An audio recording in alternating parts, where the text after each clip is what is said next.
The AI we are testing today is called Bolt.new AI. All right, it builds apps and then websites. So I'll head over to ChatGPT and get a prompt for a website that I want to build, and then I'll head back to Bolt.new AI and press the prompt, and then it gets to work, and then it's working on it. Let's see what it will come up with, and then in few minutes it's already processing. This is super fast. I didn't expect this, and then I think this is even faster than the last AI we tested.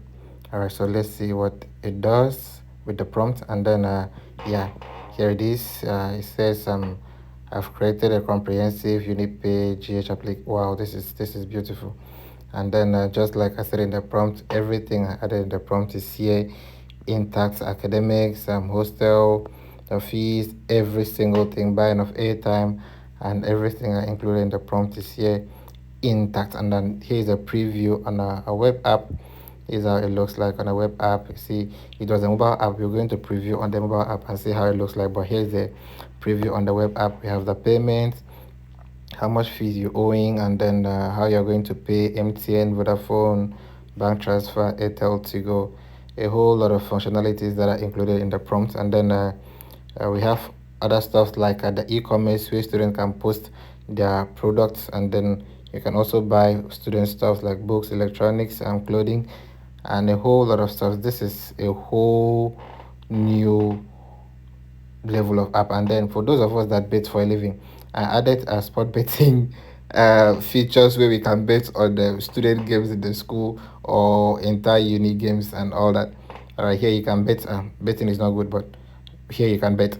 And then here's the dashboard: your profile, your personal information, your visit details, and then your payment methods. Don't forget on the app, the prompt I used was you can sign up with your username, password, phone number, and uh, you can select your school and then log in with your school index number. And then when you log in with your index number, you can see all your academic stuffs.